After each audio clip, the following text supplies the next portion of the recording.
Hey, everybody. Happy Tuesday. Happy Tuesday. Welcome to the Meta-Two NXT AfterShow.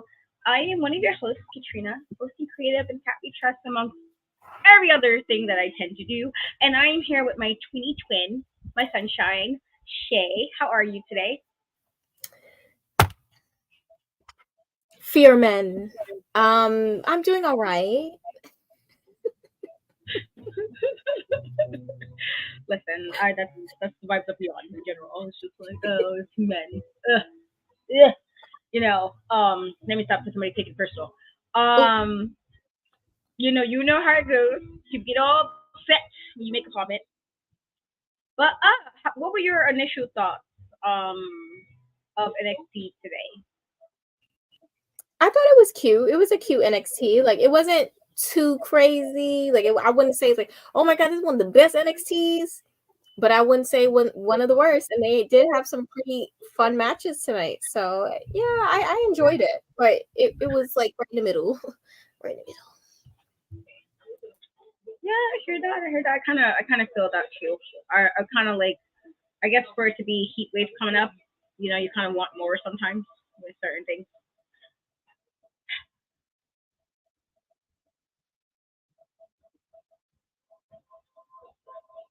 So anyway, sorry, this is just throwing negativity out on a beautiful Tuesday as well. But let's jump right up in there with it, starting with the first matchup of the night, which is the ladies' action between Jaida Parker and Michin, street fight type match. And so this was actually pretty solid stuff. Michin did bring out a trash can with a whole bunch of weapons. Um, so this was like a no DQ match. There was chance talking about we want tables through all of this. So there were some moments that were, pretty solid in this. I think there was a moment where Michin like set up Jada on like steel chairs, and then like she went to get to the top, and that landed her head first on the chair, and I was like, ooh, okay. And then at one point she like ducked Jada, and instead and wound up going to the barricade, which I thought was like all right. Jada bashed two of Mitchin's hands out of a toolbox, and then basically used the wrench to like twist things, and I was like, this is cool. I like that we're doing this type of thing. Um, like it protected them in a way, but also helped people stand out. I feel like this is one of those matches that you can help people kind of stand out in. And I felt like Jada has been kind of growing in regards to kind of her matches, and I thought this was definitely a way to kind of a way to creatively put her into the spotlight and also showcase that she's getting better. And so I thought this was a really, for what this was, I thought it was really good. And I thought this was a good way if you're trying to make her seem credible, this is the way to do it. And I felt like when you have somebody who's kind of like considering to her like a vet, like Michin, this is a perfect opportunity to help her also kind of test, Jada's limits, but also to teach her in a way. And I think that, while I do think Michin should have more than just being kind of enhancement talent, I feel like that should be for certain people. Like I know people complain about Natty, and I'm like, yeah. To be fair, I'm one of the people who said that it kind of sucks that Natty always loses these matches. But then also Natty is also a little like, she has even more time than Mitchin has in this, and so it's like, and not bad. It's not too bad. Um, so this was the, I do think she deserves a little better than that, but and I'm hoping that this is I do feel like she hasn't done enough in WWE that she's already at the phase of her putting over other talents. I feel like they haven't really given her a chance to really shine the way they could have before she's sitting here not putting over her talent. With that being said, I do think this was a really fantastic match. I thought this was a good way for both, good thing both ladies, but this is definitely something to show off, if anything, Jada. And I thought this was really good. But either way, this was definitely like a very brutal match. Jada would win this matchup. And I just thought it was really solid stuff. What are your thoughts on this matchup? Hi, Jeffrey. Hey. I really like this, and I even said it on Threads because I curse Twitter. I said that I felt like this was Jaida's like breakout match, 100%. Like I can't think of a match in her past that has piqued my interest this much. Like I think this was a great way to kind of find her footing, because I feel like it's so easy for the girls who do the high flying stuff to get over much faster than the more like ground wrestling type of girls, like the ones that ain't doing the 27 flips, which is nothing wrong with that, because I love a good 27 flip. Give me 28 even. But it sucks that a lot of times the more power, like, you know, the power wrestling type people, you know, it's a little bit harder for them. So I feel like this was the perfect match for her, as you said. They put it all out there. Listen, Jaida, like, she almost broke her back about 7 times. I was like, girl, calm down. But I really did like it, and I'm just really happy for them both. I'm happy for Michin to be getting some time, because I feel like they weren't even using her at one point, which I felt like was such a terrible, terrible idea, because I feel like Michin is she's one of those people. She reminds me of Molly Holly, as in that person that you want to always have in a ring with someone when you're trying to get them over, because Molly Holly was going to do it every time. So I really have like high respect for Michin. And so this was a really, really fun match for me. I loved when the thumbtacks came out. I was like, okay, you're speaking my language. We love it. And I do agree with you, Joseph. Where's that comment? Okay. I do agree. She's definitely coming for Kaylani. That's definitely, I do see Jaida being the one to take it off of Kaylani. That's just, I don't know why, but I feel strongly about this. And I think they're just getting her ready for that. And if she continues to keep having these really fun, credible matches like this, I'm all for it. And I love, you know what? I love Lonnie, but I also really love Jaida too. NXT just has so much talent.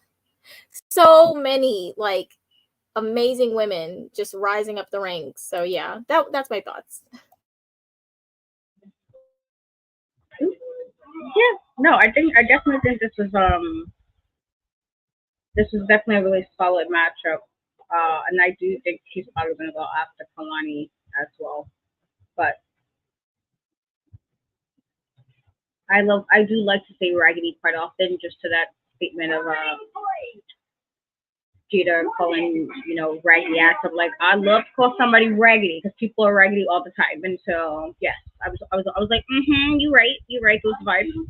So that's exactly how I be saying some people definitely is raggedy. Um, so the next matchup, we had Hank and Take versus New Catch Republic. And so I know you have your thoughts about Hank and Tank. I know, but this actually was pretty. This was pretty. I thought this was pretty good. I thought they like. I was like, okay, all right, Hank and Tank, all right. You know, I was like, all right. So I would say that I don't know what was going on with Tank's gear. Like he was wearing like a helmet and like red sunglasses, and then I was like, I mean, okay, the helmet wasn't necessary, but I did like that they were matching gear. I was okay with that.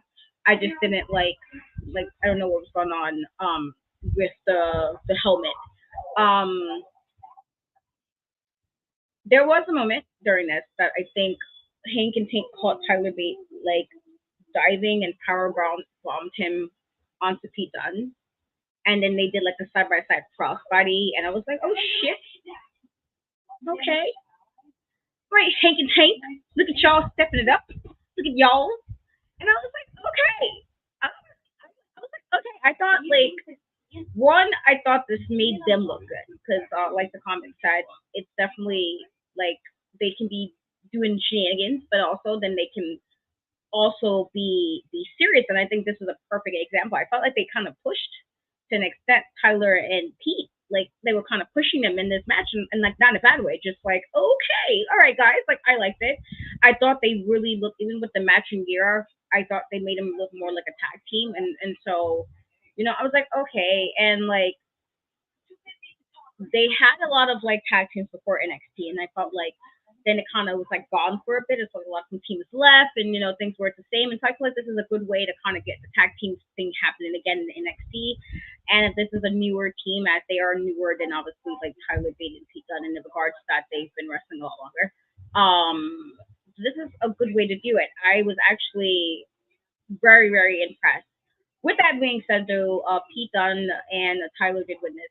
New Catch Public did defeat Hank and Tank by pinfall, but I still thought that, if you give them quality stuff and get them like opponents that can wrestle like a Tyler and a Pete, then I think they can really thrive. I think this is what they need more of. Like you can make a joke, because like you can make a joke here and there. I feel like there's nothing wrong with having, some comedic things sometimes, or having things where everything's not so serious. Wrestling at the end of the day is sports entertainment, so you got to entertain.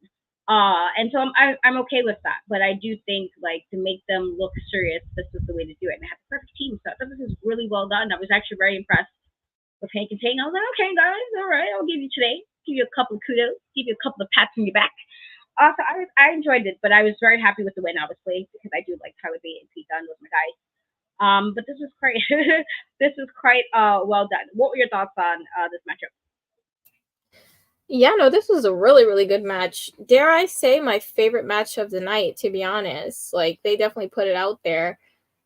Listen, like, Hank, I've always felt like Hank definitely can wrestle. Like, and I do really like Tank. Tank is my favorite of the two. It just felt like the character-wise, I just could not grasp onto it. Like, I don't even know what is Hank's character. Like, what is he? He's a guy that has a lot of flannel shirts and like I don't know, can fix a car. Like, is that his character? Because I don't know, that's just not enough for me. Tank is definitely his edge. I feel like Tank adds a little bit of zest to Hank, because if you leave Hank alone, it's like when you take the end of the bread, the little end, and you just slap it there on the table and you don't put anything on it. That's Hank. With Tank, that's like you put it on a little patty, little burger patty with some seasoning, See, it starts to make something. But yeah, no, they definitely delivered in-ring wise, but it's still like I don't have any type of emotion towards them still. So, but great match. I really did enjoy it. And I also love anytime when they give Tyler Bate enough time to show why. I will always say he's definitely one of the best wrestlers in the world to this day, and he never gets as much time as he deserves to show that. Like the man is insane. So it was just nice to see him have a little bit of fun tonight. They really don't give him that time. Same with Pete. You up there, my peoples. Yeah, but no, I really enjoyed this, and I think this was a great match for both people. For New Catch Republic to get some wins, because they've been taking a way more L's than I would appreciate. And also for Hank and Tank, just to kind of, you see, like they're making believe us out of us, because I'm not the biggest Hank and Tanker. But I give 10s when they are deserved. When you deserve a 10, I'm going to give you a 10. Yeah, no, I definitely think they did their things in this matchup. I was like, okay, shut me up. Shut me up, security guard. This now brings us to our next match, which is some women's action between Izzy Dame and Brinley Reese. And so,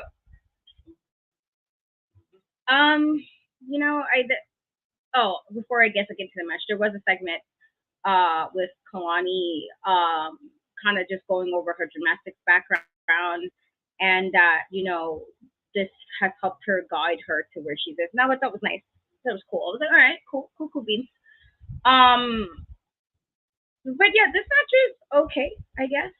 It was alright for what it was. I do think this is a squash, and this is unfortunate because I just like I get sometimes why squashes are necessary, but I don't like it that it's when it's I'm like, what was the purpose when it's this much of it? Like sometimes certain squashes I don't think it's necessary. And so yeah, this was definitely a one-sided. I thought this was kind of more so for Izzy to look more like a threat to the division, the women's division. And I feel like this is what they're doing. And so while this, I feel like this can go either way. I do think she has some strength to her, and that's good. She has some there's things that work for her, but I feel like I don't really particularly like this much of a word to squash to this extent. It's definitely very very one sided, and there was even a moment where Tatum kind of came out during the match, but even with Tatum being there, it was like Brindley really had no chance in this. I felt like there was just more so. I don't know if they're trying to build her up to be like the NXT champion at some point, even though we know that we're gonna get Juliana at some point. But then it's like, are they also building her up for Kalani? Like, were they gonna have her beat Kalani? And I'm just like, I don't know what they're doing yet with this necessarily. But and I'm not sure why Tatum was there. It just seemed so random when her whole thing was like, I want to be around somebody who's champion, and now you're just here. And so I'm like, do I not know to do her anywhere again? Like, I don't know what's going on with that. But either way, Izzy did beat Brindley in this. I don't know. Later on, though, Brindley would question from if Idris and Malik wanted to work with her. And I'm just like, whatever. But then during this, I think Luke Gallows and Carl Anderson grabbed the camera to challenge OTM, which nobody asked for. Because I didn't ask for that. I didn't ask for that at all. But thoughts on this matchup? Yeah, it was kind of really quick. Like, oh my god, there's a feather. Sorry, there was a feather attacking me. Sorry, I got scared. But yeah, it was really not much to it. I kind of agree with you where I felt like it was just kind of a match to make Izzy look good. I wasn't sure because I remember last week, when Izzy was talking to Brindley, and Tatum just popped up behind the glass next to her, and Izzy kind of slapped the glass, and Tatum went away. And I was like, maybe this is a coincidence because sometimes they just like to put people in the background to say they were on the episode, but I guess not. And I am a little confused because first it was Tatum being addicted to anyone who had the title or had a title, and now it's kind of like she's just latching on to anyone. I'm trying to figure out what is special about Izzy for Tatum that is making her latch onto her. But I'm sure as the story progresses, they will let us know what is it specifically that Tatum's looking for, because she's always looking for something. She's never just obsessed with him just because. She's always thinking about something. It's like an ulterior motive with Tatum whenever she becomes attached to someone. So I'm just waiting to see what it is specifically that's making her become attached to Izzy. And I do think Izzy has a lot of potential. Like, she has her character work is already there, I feel like she does have presence. It's just like I need to be a little bit more wowed with the in-ring stuff. Like, the in-ring stuff is kind of very surface level for me right now.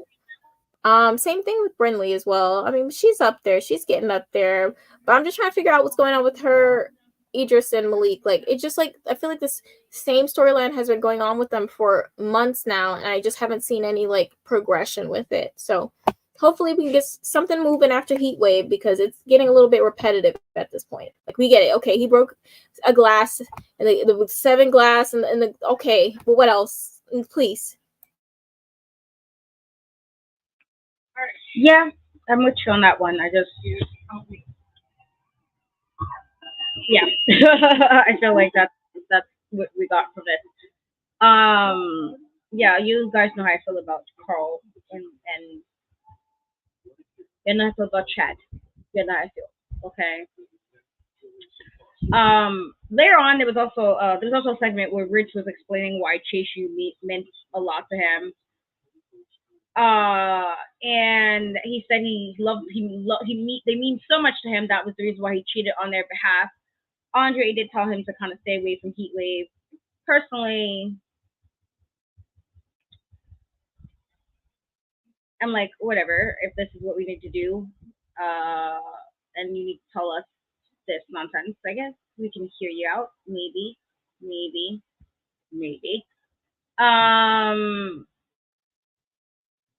This leads us to our next story, which, segment, not story, left a segment, which was Lola Vice having some words before Heatwave. And so Roxanne did arrive to NXT with security, as she should. And while during this, Lola kind of was explaining like what drives her to succeed. And Roxanne was basically saying that she's not going to lose the NXT Women's Championship. Lola at one point like knocked out one of the security guards with like a spinning back fist, which I'm like, I mean, whatever. And so there was even a moment that felt a little awkward. It was like 10, 15 seconds of like nothing. And I was like, I mean, okay. But if this was supposed to make Lola seem like a baby face, even though I don't think she was like a baby face, because you can't be a baby face when you're taunting. Taunting is not something you do as a baby face. That's a heel type of move. So I don't know if I would call her baby face. I think she's more tweening. If anything. But if this was supposed to set her up to be one, I was highly unimpressed. I was like, if this is like you talking about how you dropped out of the Olympics to court your mother, well, that's nice, I guess. But like, if you're not going to explain a little bit more, then why do we need to hear it? It's one of those like, you said it, and then you said that, sped it up to go, oh, well, let me let you know why I need to focus on winning the championship. Then why the hell did you break it up? We could have kept that information for an email, could have tweeted that out later on if you wanted to connect with the raggedy fans that like you. And yes, to call some of your raggedy, I am. If you want to connect to some of these raggedy fans and tell them, I had to leave the Olympics, help my mama. Everybody know how the mom thing. We know we love a mom. And I'm just like, if you want to, that's what you want to call it. I feel like if you tell me a story about your parents and then all of a sudden you're back to winning, why did you waste my time? Like, I don't want to hear it now. Now I'm shutting it down. I don't want to hear it. Now I don't care. That's what Dr. Phil is for. If you want to have this type of time, don't waste my time. Okay? So like, all I'm saying is, you say, what am I talking about? I'm literally like, she said that, it went right to, okay, I'm going to focus on the championship. Then why mention it? It's kind of the equivalent of what I said. I had the issue with Gigi mentioning that weird thing about like what happened with like something else that was very personal. And I'm like, why mention it in this like story? What does this have to do with this story? And so that is what I am talking about, Jeffrey. That's what I'm talking about. It's just, I felt like we didn't need to get all that. You could have just focused on the fact that you want to win, blah blah blah, whatever the case may be. And so I felt like this personally could have been something they could have done like a vignette for or something, maybe like a backstage segment. We didn't need this because I felt like she didn't, I don't know, even with her like almost looking like she wanted to cry, it's like, okay, was I supposed to feel sympathetic that you did any of this? I don't care any. I care even less. See, look at you, and this is what I'm talking about. You say she got you hooked and reeled you in. Well, then I need you not to be one of those raggedy fish. Don't get reeled in. You can't be one of those fish that people use to get other fish. Can't be that fish. Let's get it together. You better be a better person of the sea. That's what we're gonna do. Okay? And so she reeled you in on nothing. Okay? Nothing. She did nonsense. And you was reeled in. All I'm saying is, she, even with her crying somewhat, if she's supposed to be genuine, like, either you be genuine and stick to the mom story, or you focus on the fact that you're going to beat Roxanne or want to beat Roxanne. That's all I'm saying. That's all I'm saying. It's pure nonsense. But I didn't think the segment was necessary, and I felt like the little silence didn't help it, because it was kind of like I don't know if they lost track of what they were going to say, whatever happened, but it was silence. And I'm like, oh, I never want to see that during this kind of a promo before thing. So I was like, Lola, I mean, if this is what you want to do, and you want to talk about you almost crying, and you're supposed to be this badass MMA person who could kick, you beat Shayna Baszler, now you boohooing about Roxanne? Get real. What are you boohooing for? Shayna is definitely the tougher opponent of the two, realistically wise. Like, I think Roxanne's amazing. She is. But you beat Shayna, and yet this is why you're crying? So if y'all gonna sit here and tell that delusion that if y'all think shaking her ass is a great heel, then I'm a great heel. I'm about to go, let me go find some random person And while they doing like maybe find the homies outside that's doing a little rap segment, whatever it is that they're doing, and be like, you know what? Let me just go in there and just take a moment and shake up a little bit and then dip. That's what I'm gonna do.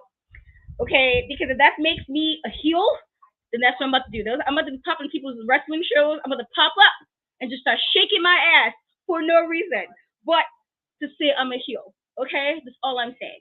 That's all I'm saying. With that being said, yeah, I thought it was unnecessary. I know we're on a tangent. I think it was unnecessary, and you know, I thought it was unnecessary. This could have been a tweet. This could have been. I thought, if anything, if you really wanted to pull this off better, maybe do it pre-taped.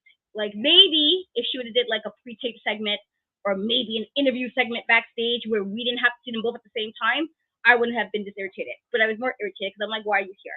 As far as the thing about Roxanne having security guards, how many heel wrestlers we know have security guards? Roxanne is a small girly, okay? Like she's good, but she's small girly. If we see somebody like a Triple H with security guards, then Roxanne can have security guards. Okay, we're gonna do these shenanigans. Okay, how many people we see with security guards beating people up, and they're like, I don't need nobody. I'm the champion, but they got like 20 guards. So if they can have it, Roxanne can have it. That's all I'm saying. But anyway, so Yeah, no, I mean, it was a nice back and forth. I think Roxanne was eating her up, actually. I feel like Roxanne got the better of her. Like, even when she said, oh, everyone has calls they want to make, and when they come up in the ring with me, them calls don't get made. I said, I know that's right, Roxanne. I know that is right, girl. um I truly hope that you are dead wrong, because it would be very sad to lose out on a possible Roxanne versus Julia match to get instead a Lola versus Julia. Like, no shade, but she's not to Roxanne's level, and the difference in the match quality will be evident. Like, Lola, listen, and you guys know this lately, I've been so pro Lola. Like, she has grown on me for sure, but I'm not naive enough to be like, yeah, she should totally beat Roxanne, who is literally on another level. She just had one of the best women's matches of the year with Jordan Grace, and you just want me to be like, yeah, she's gonna drop it to Lola, who's still kind of getting there. Yeah, sure, the NXT Underground stuff, that's her thing. Of course, that's her thing. Inside the ring, it's still not all the way there. Not to the level where I think it would even make sense for her to beat Roxanne. At this point, for it to make sense, they would have had to did what they did to Dragunov, which was spend almost 2 months nerfing him, having him be in these situations to make him look weaker and weaker, to then when he finally had the match with Trick, it somewhat made sense that he beat him. Even then, I still was like, not really, but here we are. They haven't done that with Roxanne. Roxanne hasn't been getting nerfed in the last few months. She's actually been getting stronger and looking more and more badass. So it's even less believable for me to accept Lola beating her. That's just the truth. We already had to dumb it down with the men's title, the main title. Do we have to now dumb it down for the women's NXT title as well? I just like, and here's the thing. I like Lola, but I'm just being realistic here. The North American title is great. That's for you. That's for you. Yeah. But I did enjoy the back and forth. I loved her talking about trying to be more like emotional and give more of a face to her by like talking about her past. I thought that was a great add-on for sure, and it does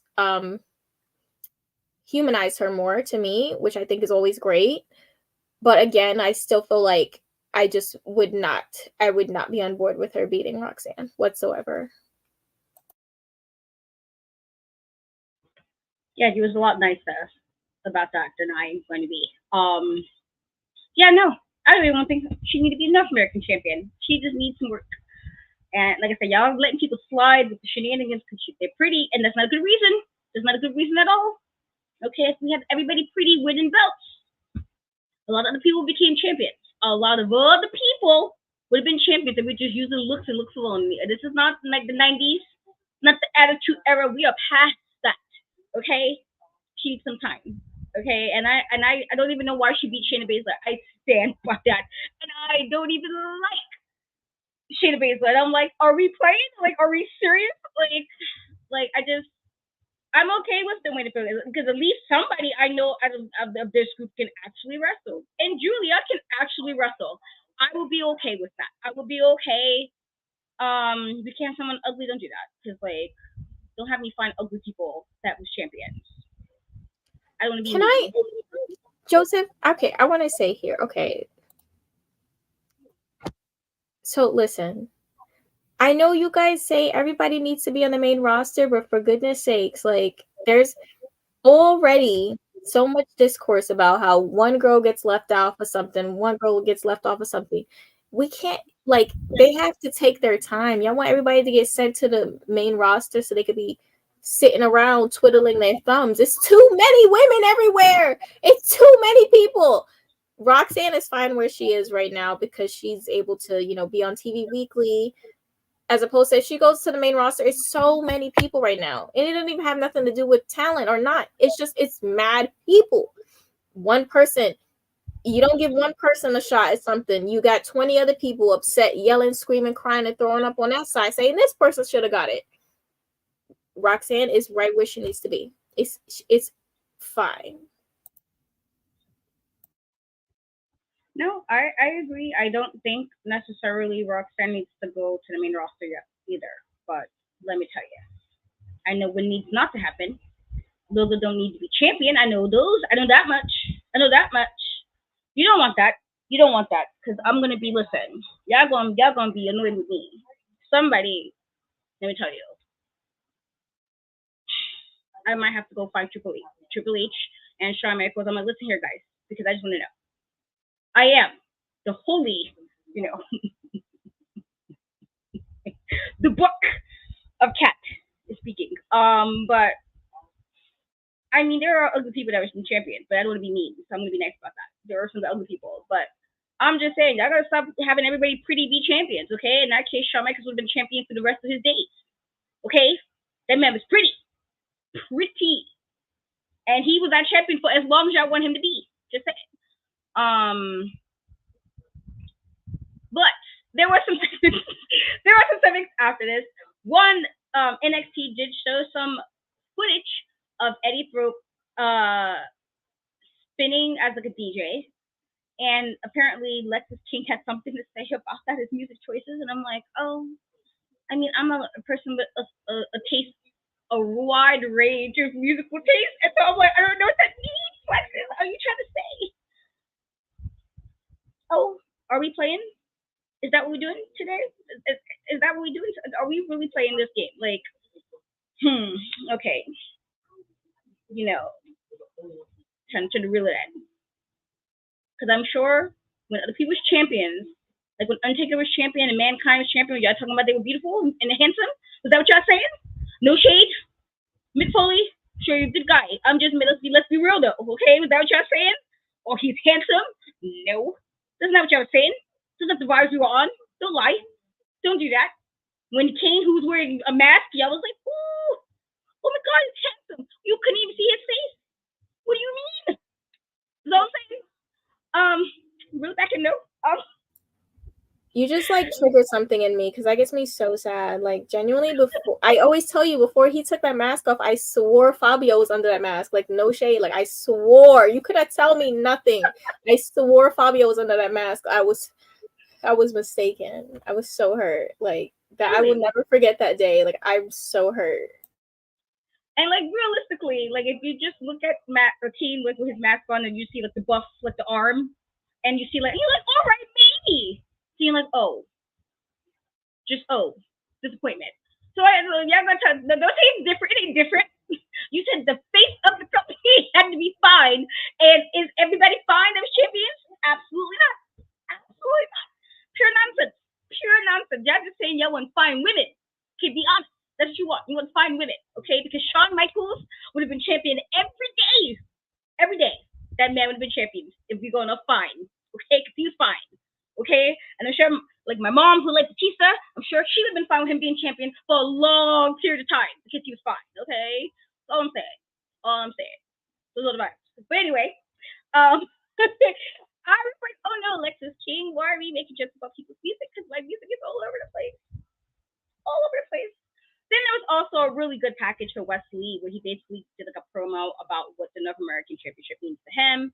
And see, this is, what I like. This is what I mean about you feel somebody, you're like, okay, all right, okay, like this is how I'm supposed to feel after a promo. Not that nonsense Lola did. This was like, all right, Wes, you right. You right. Absolutely. I also like that they kind of put the shadow of Oba Femi like behind him, like it was like,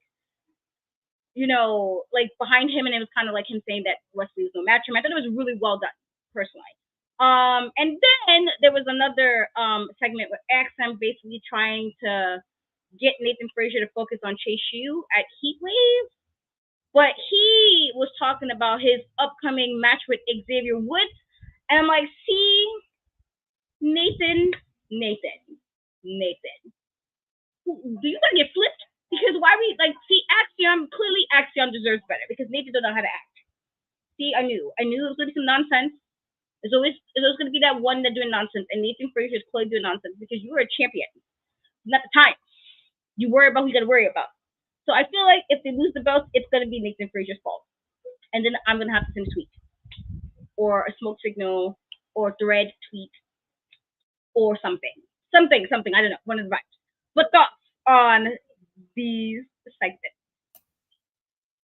No, yeah, I did love the whole shadow of Oba in the background. I thought that was very cool. Like, they was really doing a thing with that. Like, I did like that. Wes, yeah, I'm always gonna root for him. I think he's fantastic. Like, he has the passion. He has the in-ring. I feel like he rose to the occasion, after, he abruptly became a solo act, and he hasn't been slowed down since. I mean, obviously he had the injury, but I mean, like, he stays on point though. In terms of the I'm trying not to laugh. Wait. Sorry, my brain. I thought so deeply into West, I later forgot the other two. What were the other two segments? Tell me again, please. My brain. Lexus King making fun of Eddie Throat's musical choices, and Nathan Frazier with his shenanigans. Clearly, more shenanigans. And not focusing as he should. I don't understand why they're having my two favorite people fight each other. It's very upsetting, actually. They need to figure it out with Lexus, and they need to figure it out with Eddie, but I kind of want them to figure out a little bit more for Eddie first, because he has been gone for like 700 months. He's finally back, and I don't need the foolishness. I don't. And Nathan, I'm so sick of you. I have been sick of you, and I gave you a chance. I try to be nice to you on behalf of Axiom, but you have shown your ass, and I have lost my patience with you. I can't wait. Listen, 2024, turn on everybody. That's what I'm on. If they're being disrespectful, if they not appreciate you, jump them. That's what I said to Finn yesterday, and that's what I'm saying to Axiom today. If they don't appreciate you, beat them up. Period. I'm done. So if somehow Nathan with this foolishness cost them the titles, beat him up, Axiom. I'm dead serious. Beat him up. He deserves it.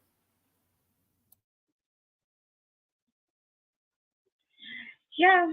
I like Lex King, but I do like Eddie. I do. He was fun because there's somebody with sunglasses. But that's neither here nor there.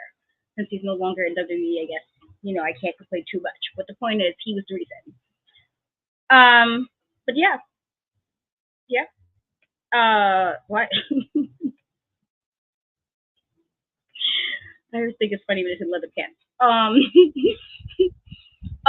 This leads us to our next matchup with Miles Bourne, who was accompanied by No Quarter Catch Crew, with Oro Mensah, who was with Meta-Four. And so, and this is, okay, I guess if how are we gonna do this, whatever. So there was a thing where I think Mr. Stone and Stevie Turner told Aura Menson that he wasn't allowed to travel for Heatwave due to what he did to Ethan Page. And then, so during this matchup, Charlie Dempsey did try to get Miles to, I guess, use some brass knuckles. And he basically told him to ignore Damon Kemp, because I guess Damon wanted to get him brass knuckles, which was like, I kind of, yeah, no. But this was alright. It was alright. This was okay. I don't think they had enough time for it though. They had enough time, but in the time that they had, they didn't do like a lot with the time, if that made sense. I felt like they were like moves, but it felt like it was just moves for like a means to an end rather than moves that helped tell a story. And so that was unfortunate for me. And I feel like having a situation where basically, Ora Mensa won this matchup, so Damien Kemp again did try to help Miles, by giving him some brass knuckles, but Miles got distracted himself, and then this allowed Ora to do his spinning corner kick, and he won this. And then, he didn't have this whole promo that he basically told Ethan Page that he would get him, blah, blah, blah, blah, blah, that he would basically get him again after Heatwave, because he can't go to Heatwave now, supposedly. And so I was like, okay, well, if he can do something with Ethan Page, which I'm like, all right, calm down. Ethan Page just got here, relax. Or meant to relax, calm down. But I do think that if there was some credibility with no quarter cash crew, this is probably not the way to do it. I feel like you're kind of taking away whatever credibility they're supposed to have. This was not the way to do it, but and I get like, not that you want Oro Mensa to lose, but it's like they have no credibility left either. I feel like it's one of those like situations. It's like, what do you do now? Like, am I supposed to take them serious? Am I supposed to take them as a serious stable if this is what's happening? And so I don't know, but it was all right. But Oro Mensa did win this matchup. Thoughts about this match?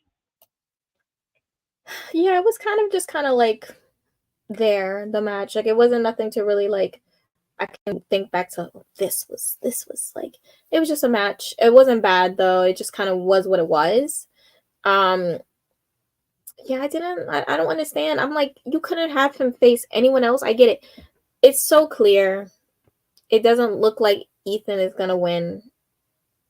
And I think that they're setting up to make Oro, look strong for when Ethan beats him, because I just don't see why they would have Oro beat him. I'm being honest. Like, it would not make any sense to me whatsoever. So I guess they wanted to give Oro that win just to make it when Ethan beats him, it's a thing. But like, he could have faced anyone else, but like, kind of like taking away from this group, especially when Charlie's having an identity crisis and like the serious metamorphosis is going on with, this group, to have him take a lot. I just don't understand it. I didn't understand it whatsoever, but we will see. And so then I'm thinking, is Charlie going to start acting different and weird towards Miles? That's what I'm thinking, because it seems like anyone that's costing him or losing, he's not really messing with, and he's replacing them. But I love the dynamic between Charlie and Miles and him.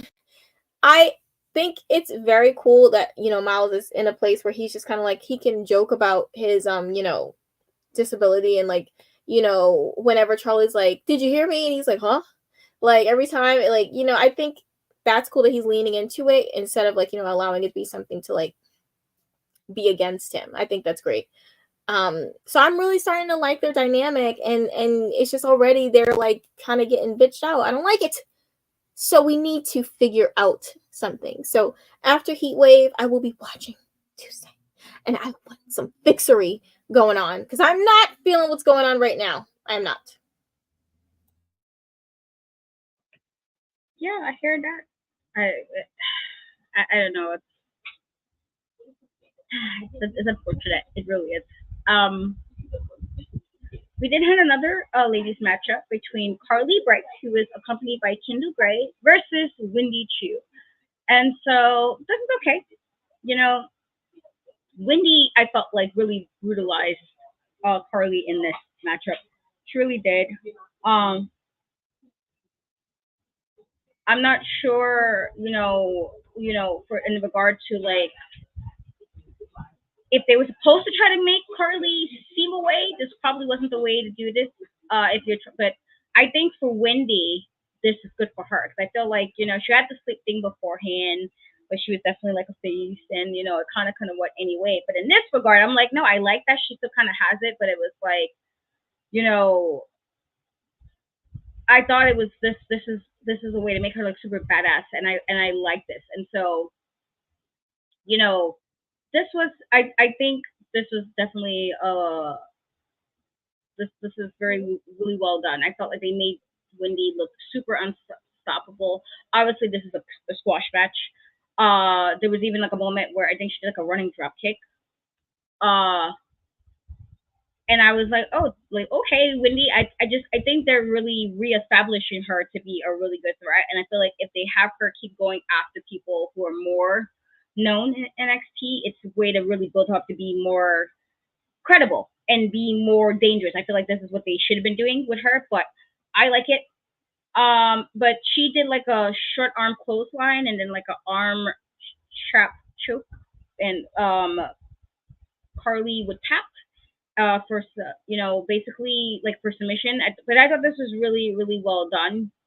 Like I was very very impressed, honestly. In regards to just Wendy's new, not that I was impressed with the squash match, but it was a squash, but like as far as Wendy's this place she's going with the way they're doing this, I think this is the way to keep going. I hope they don't mess it up. I hope they don't mess it up, but I think like make her seem dangerous is exactly what we need, and so I'm good. Um, that comment stop. But thoughts on this matchup? Yeah, it's kind of similar to the last match where it's kind of like it wasn't really anything crazy, nothing too crazy. It was just kind of like a basic match to, make Wendy look good. It was very evident that this was just about making her look good. Um so here's my thing, especially when it comes to these like supernatural characters, is you kind of back yourself into a wall. You really do. Because it's like, yeah, okay, now you have to book them a certain way to make them look strong, make them not look stupid. Because at the end of the day, if you're going to be a supernatural being, obviously you have to be a certain level of, have a certain level of dominance all the time. It has to be consistent to make sense with, the character that you're playing. Like, the Undertaker, like, it's, you can't like be wishy-washy down. And where I say that you back yourself into a corner is like, while Wendy's back, she's rising up the ranks. She still is not one of the more like intriguing characters in NXT. Like she's not one of the more intriguing people to me, to where I'll be like, oh yeah, she should definitely take the title from this person. I'm not in that mindset with her right now. So what is she just going to keep having matches with, kind of people who haven't fully been established that can take losses? And when does that end? Because if she doesn't get any steam that's higher than the people who have titles enough that it'll be like, you know what? Yeah, she can take the title of that person. Then what are we doing? That's just my thing. That's why I always loved the difference between when, Finn did the demon, is because he can turn it off. He didn't always have to be the demon. So if he had to take a loss, it was okay, because he could be like, well, he wasn't the demon, so it's not that. You can't turn this off. This is just all the time.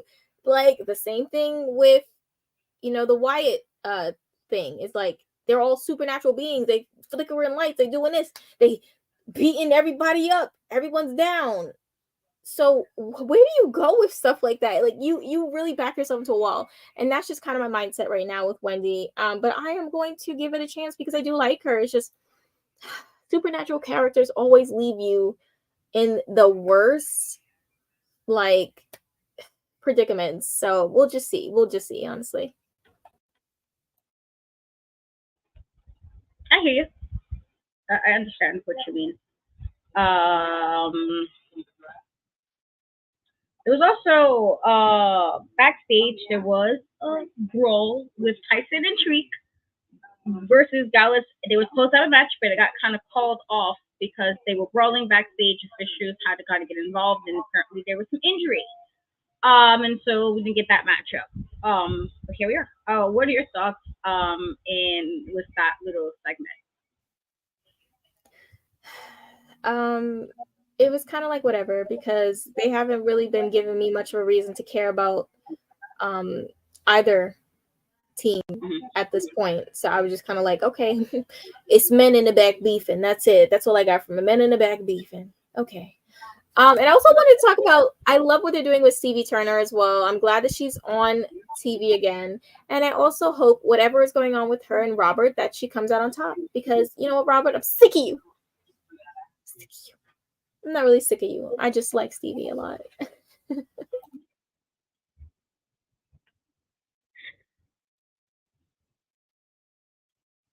Well, when you put it that way, I mean, when you put it that way, I get it.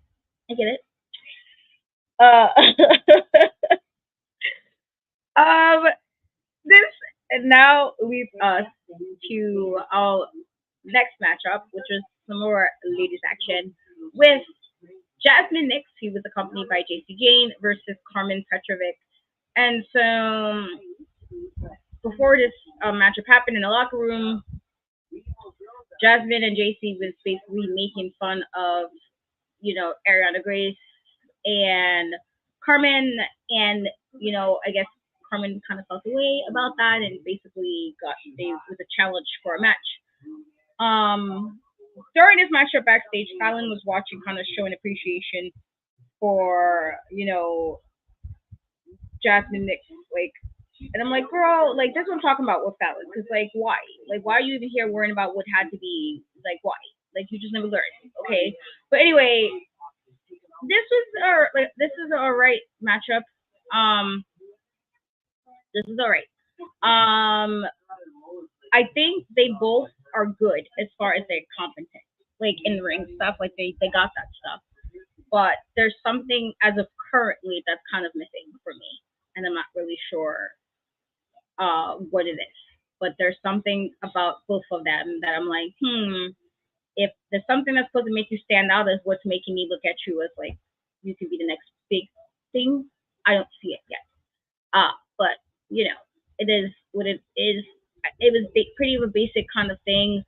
There was a chip up that I thought was pretty smooth by Jasmine. That was pretty well done, but I do think they need more. Maybe it's simply they just need more opportunities to get better. It could just be that. But I do think maybe if they can work with people who's a little bit more experienced, that might help them. And I think, I don't know, when they did the whole thing with Natty, maybe that's what Carmen needed. They have somebody like Natty who can actually wrestle and have good leadership in the locker room, stuff like that. That maybe it'll help her. But I do feel like something's missing. But either way, with this, it felt like Carmen did have an advantage over Jasmine to an extent, but Jane kept interfering. And at one point, it was a little too much for Carmen, and then it allowed Jasmine to do a Pele kick, and she basically won the matchup. And I'm like, okay, whatever, this is what we're doing. Afterwards, Carmen did go to Ava looking for a match, and then Ariana basically revealed that her and Carmen will be teaming up for the Heatwave kickoff match. So yeah, thoughts on this matchup? Yeah, it was kind of like another match where it was yeah, it was pretty bare minimum, pretty decent, nothing crazy. I think they still are, as you said, in the learning process, still getting up there, but not terrible. So, they're getting up there, and I love their gear. They both have really cute gear. The gear is so cute. If I see cute gear, I have to speak about it. I don't care. Carmen is kind of like the new Fallon, ain't she? Huh? Just always in somebody's business. Always got an attitude too. That's the thing about Fallon. I was like, you are the angriest baby face I've ever seen in my life. Just always with an attitude, always face stuck up. Yeah, Carmen definitely taking that. And I loved her segment with Ariana Grace earlier in the night. Oh my god, Ariana, the drama, the dramatics. How many huffs and sighs did she do to force Carmen to pay attention to her? I just had to say I love her. But yeah, this match is kind of like, it was what it was. And again, again, I want to say it. Jeffrey, get your counter ready. If one more person goes on Twitter and starts a thread talking about how that girl has a better Pele kick than Finn, enough! Stop it! That's it. So I'm guessing somebody said that. That's insane.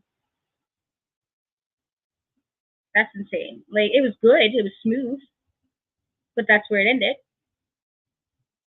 It does not mean all of a sudden you just like, yeah, don't say ridiculousness. Don't say ridiculousness. Just I can't. There was also a segment where Shawn Michaels basically addressing the actions of Brooke Jensen and kind of asking to sit down with Ava next week. That hopefully Ava can steer him, him into the right direction. And I'm like, why do we wait till next week? Just steer his ass over to the right direction. Like, why we need to wait 2 weeks for this nonsense? But thoughts on that segment? I'm so sorry. You have to repeat because this comment literally almost made me somersaults out of my house. Please repeat what you said because my ears stopped working from the fury that came into my mind reading this message. Please. I'm so sorry. Repeat it one more time.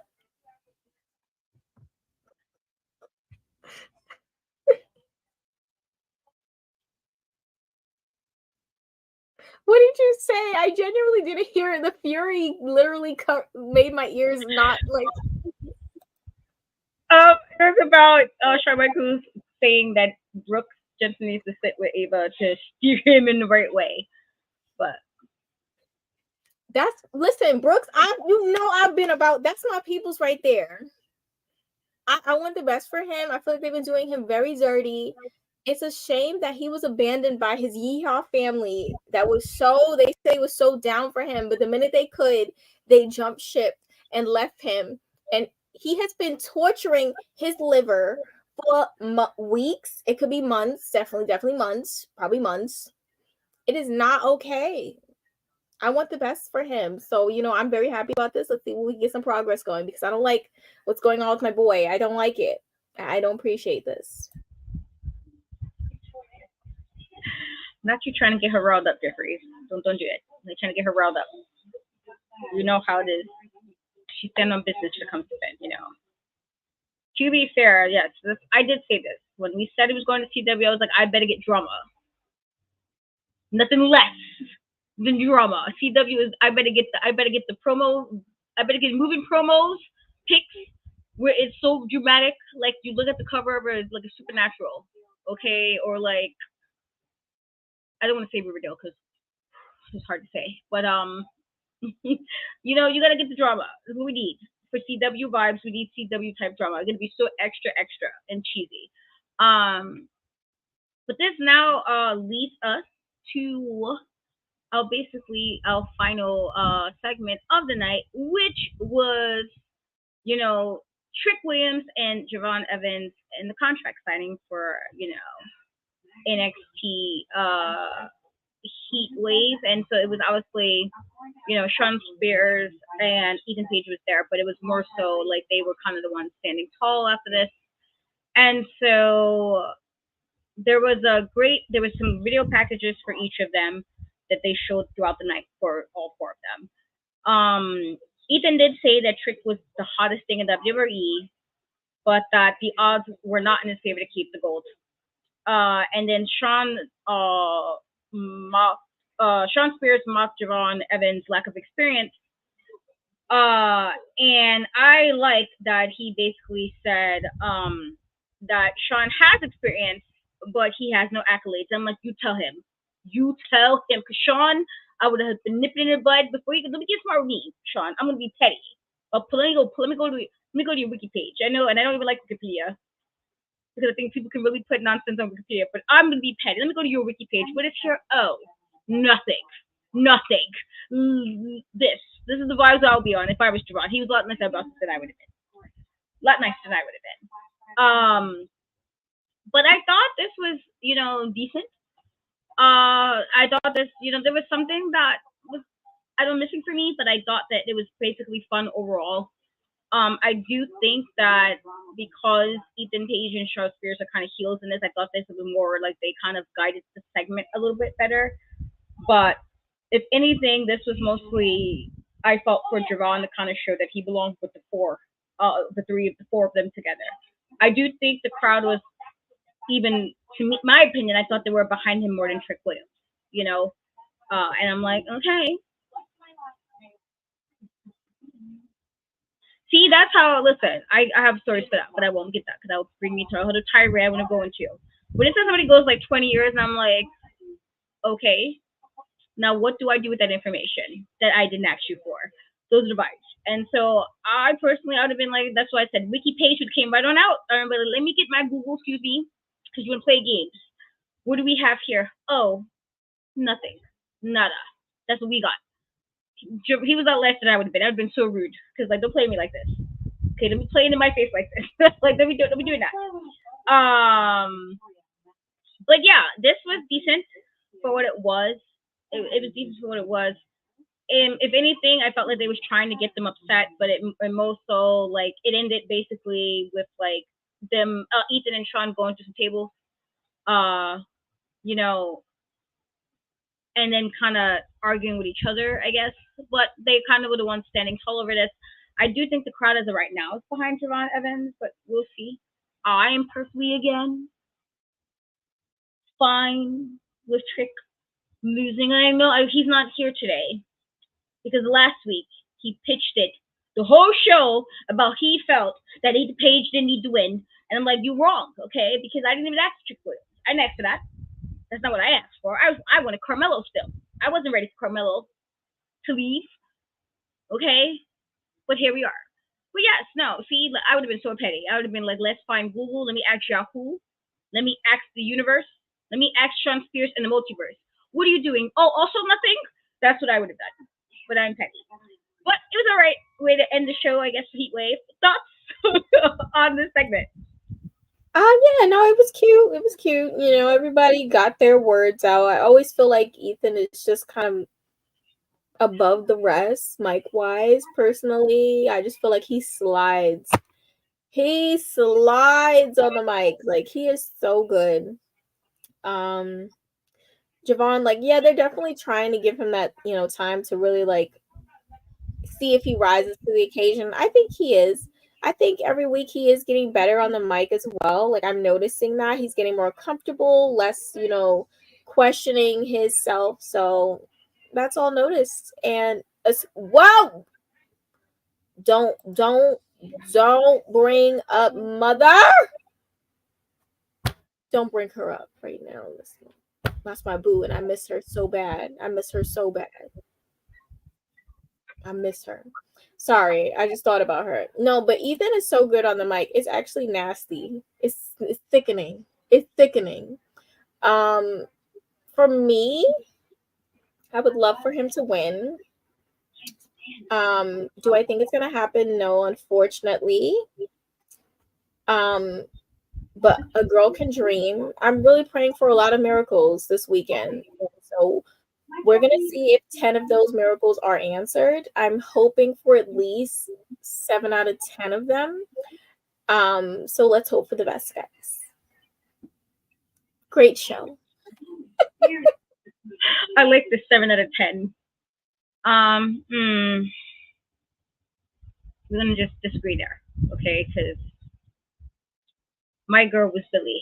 I liked Billy a lot more. I thought Billy was funnier, personally.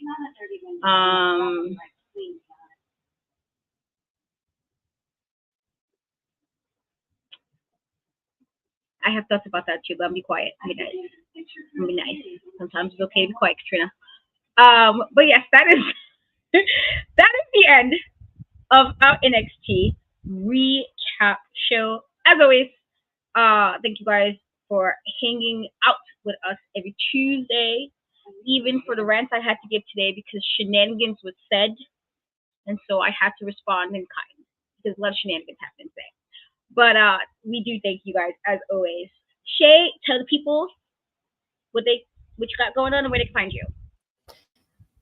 You can find a new episode of the Big Pop Theory podcast on all of the platforms where you listen to podcasts. All of them. If you think about it, it's probably on there. Definitely. And you can also catch me back here next Tuesday with this amazing person right here. Go on. You can also catch me on Twitch at Shay Sawyer while I am streaming Dead by Daylight. I will be streaming tomorrow. I promise I am. Okay. Promise. And you can catch me at Instagram on Shay Sawyer _ and Threads at Shay Sawyer was here. Not here, but there. Here, there. What shenanigans are we playing? Truth. What truth? What truth? This is the multiverse truth. Okay? It's for nonsense. Okay? Talk about handsome champions and beautiful. Okay? Pure nonsense. As for me, you guys can find me on most social media platforms and Cat We Trust, the E, the 3, every place but YouTube, Facebook, and Twitch.